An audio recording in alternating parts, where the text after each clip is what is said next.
You think you're doing enough. You put on your shoes, you head out the door, and you walk. Every day. It's what you've been told for decades is the golden ticket to health. It's the simple, accessible solution. But what if I told you that the gentle, hour-long walk you rely on to keep you strong and independent might be failing you? What if the very routine you trust to protect your balance and bone density isn't giving you what you need to truly thrive past 60? This isn't to say walking is bad. Far from it. Movement is life. But here is the hard truth that specialists across geriatrics and physical therapy are realizing. Walking, by itself, is no longer the most effective defense against the physical decline that threatens your independence. It's a wonderful foundation, a maintenance activity, but it's not the transformation your body needs right now. If your goal is to silence that worry about falling, to keep your joints stable and pain-free, to lift your energy from low level to robust, you need a different strategy. You need a better return on your physical investment.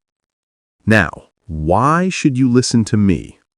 For over 2 decades, I've worked with thousands of seniors and elders, seeing firsthand the difference between those who merely age and those who thrive.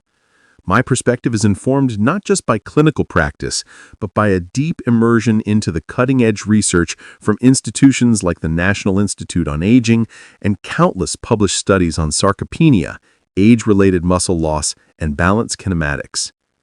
I've watched people lose their independence not because they stopped walking, but because they neglected 2 specific types of movement that walking simply doesn't deliver.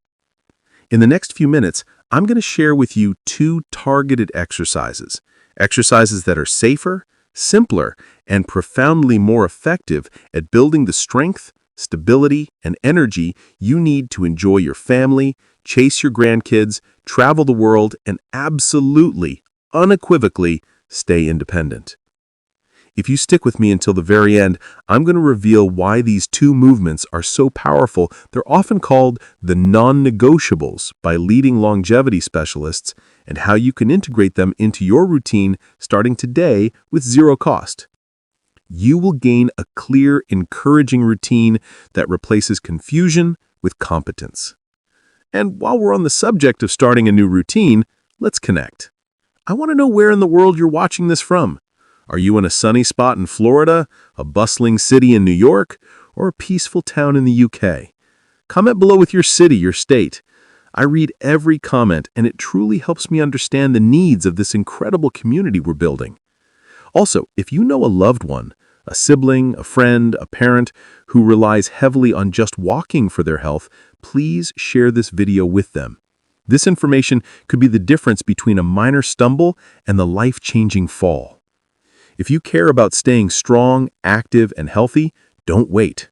Watch now and hit subscribe to start your wellness journey. Now, let's dive into the core reason why walking alone is not enough. The truth is, walking is a fantastic endurance activity, but it doesn't effectively challenge 2 crucial pillars of longevity: your eccentric strength and your single-leg stability. Think of eccentric strength as the braking power of your muscles, the ability to control a movement under gravity, like lowering yourself slowly into a chair. As for single-leg stability, that's what keeps you upright when you step off a curb, pivot to avoid a spill, or recover from a trip on a rug. These 2 things are what truly preserve your joints and prevent falls. Walking, which is a repetitive, linear movement that keeps both feet close to the ground for much of the time, simply doesn't train them with the necessary intensity. The first non-negotiable exercise, the sit-to-stand, or box squat. Our first replacement for ineffective maintenance is an exercise that is so functional, so foundational to your daily life, that you probably don't even think of it as an exercise. We're talking about the sit-to-stand, also known as the box squat. Claim: your powerhouse of independence. The sit-to-stand is quite simply the single most important exercise for preserving your independence. Think about it. Getting up from a chair, a sofa, or the toilet are non-negotiable tasks for living alone. The day you can't do this comfortably and strongly is the day you start relying on assistance. The surprising benefit here is that this exercise is a potent, low-impact builder of your glutes, hamstrings, and quadriceps, the largest and most powerful muscle groups in your body. And it does it by training that critical eccentric strength. It's not just about standing up, it's about the controlled lowering. Why it matters for aging. As we age, we experience an accelerated loss of type 2 muscle fibers, which are the fast-twitch, power-generating fibers. These are the muscles you use to quickly catch yourself when you trip. Walking, being a slow-twitch, low-power activity, does nothing to maintain these. The sit-to-stand, when done with intention and control, directly targets and preserves these crucial power fibers. If you can't generate power, you can't recover from a trip. It's that simple. This exercise is your insurance policy against a devastating fracture. How to do it? The controlled descent. You need a sturdy chair, bench, or even a toilet seat. Start position. Stand directly in front of the chair with your feet about hip-width apart. Point your toes slightly out and keep your chest lifted. The descent, or eccentric phase. This is the most important part. Imagine you are trying to sit on a glass pane and you need to be very gentle. Push your hips back as if you are reaching for the chair with your bottom, keeping your shins as vertical as possible. Slowly lower yourself down. Aim for a count of 3 or 4 seconds on the way down. The pause. Gently touch the chair. Do not collapse or fully rest. The goal is a light tap, keeping tension in your muscles. The ascent, or concentric phase. Push through your midfoot and heel, powerfully driving back up to a standing position. Squeeze your glutes at the top. Repetitions. Aim for 8 to 12 slow, controlled repetitions. Do 3 sets. Science and evidence. A landmark study from the Journal of Gerontology demonstrated that the rate of descent during a sit-to-stand test is a far better predictor of future mobility issues and fall risk than traditional gait speed measurements. By focusing on the slow, controlled lowering, that eccentric phase, you are building the brakes that protect your knees and lower your fall risk significantly. It also requires core engagement, further stabilizing your trunk. Progression and variation. To make it easier, use a taller surface, like a dining room chair with a cushion on it. You can also use your hands on your thighs for a gentle assist on the way up, but try to use your legs as much as possible. To make it harder, the true test, use a slightly lower surface.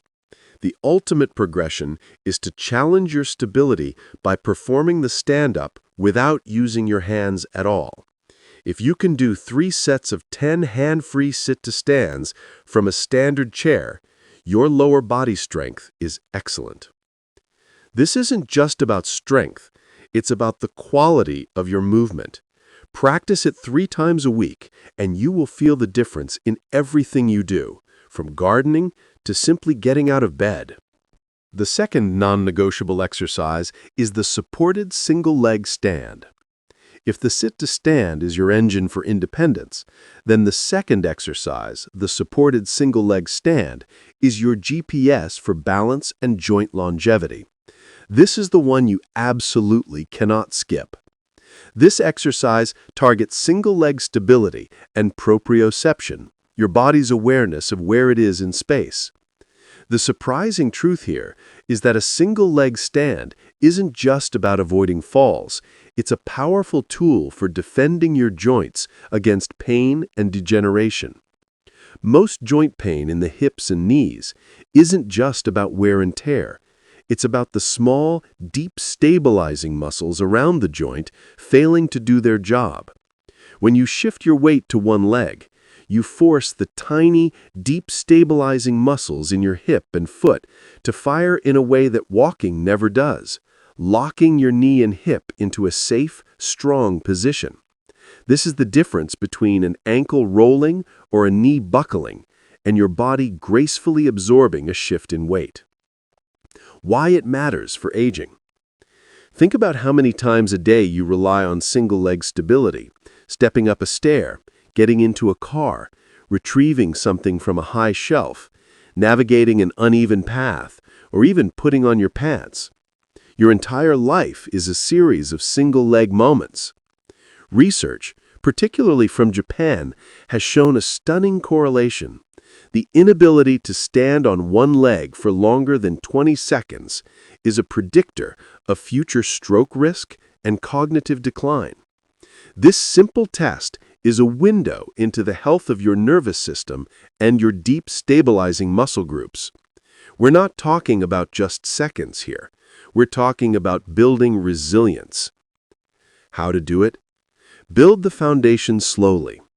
You need a sturdy, fixed object for support, a counter, a heavy table, or the back of a solid chair. Start position. Stand tall and close to your support. Place 1 or 2 fingers lightly on the support object. Stand with your feet hip-width apart. The shift. Slowly and deliberately shift your weight onto one leg.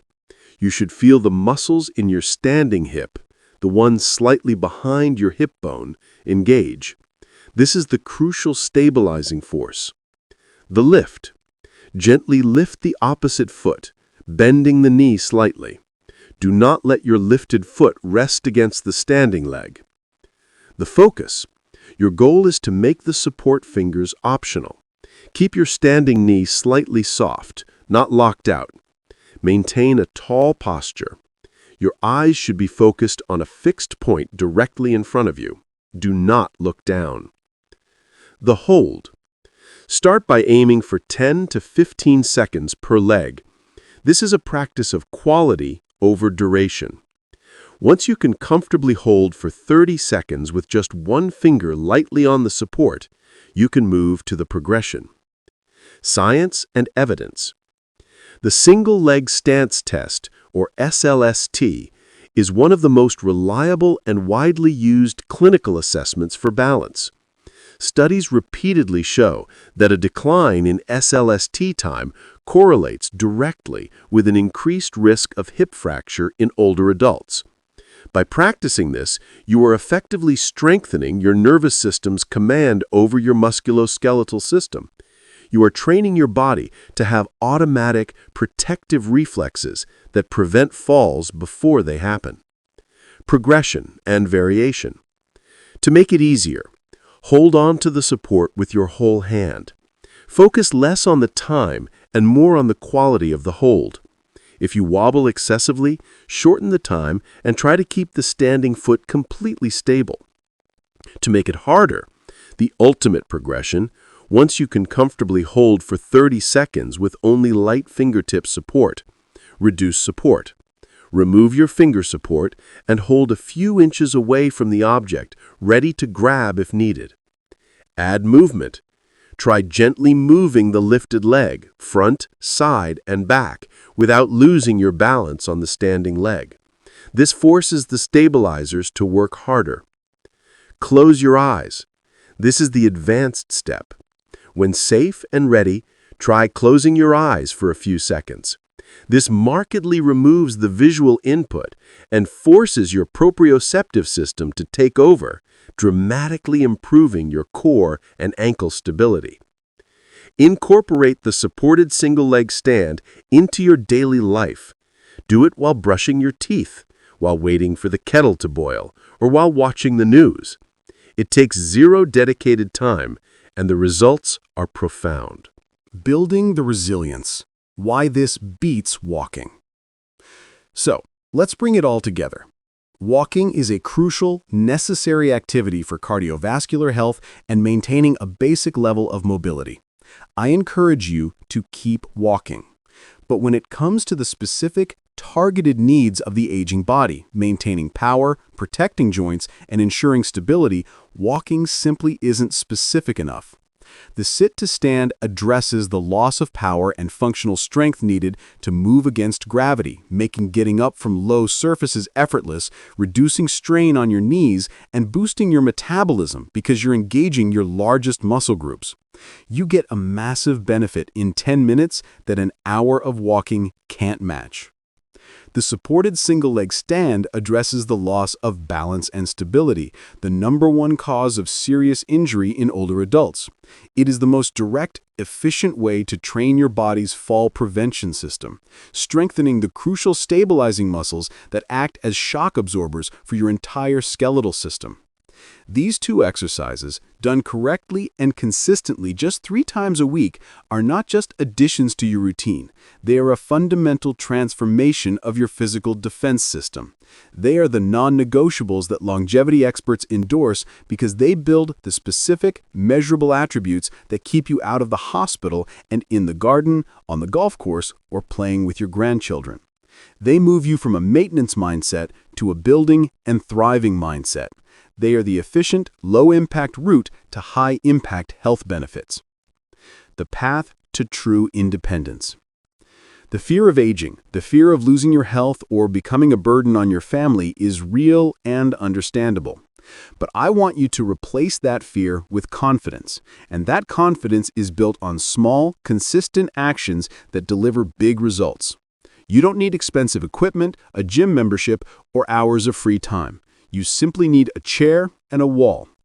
Start with the sit-to-stand today. Pick 3 sets of 10. Focus on that 4-second slow descent. Then, find a counter and start practicing your single-leg stand. Don't worry about perfection, worry about consistency. Your journey to staying independent, healthy, and active is not a sprint. It's a marathon powered by small, smart, consistent steps. And these 2 exercises are the most powerful steps you can take. I want you to tell me below, which of these 2 exercises are you going to commit to doing starting tomorrow? Is it the sit-to-stand for power or the single-leg stand for balance? Let me know in the comments, and I'll personally look for your commitment. Remember, if you found this information valuable, and I truly believe this is life-changing information, please share this video with 2 people you care about.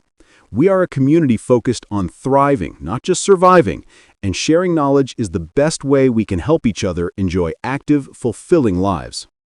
Don't let another week pass relying on a routine that's only giving you half the picture. Take control of your strength, take control of your balance, and take control of your independence. Hit that subscribe button right now. Don't wait.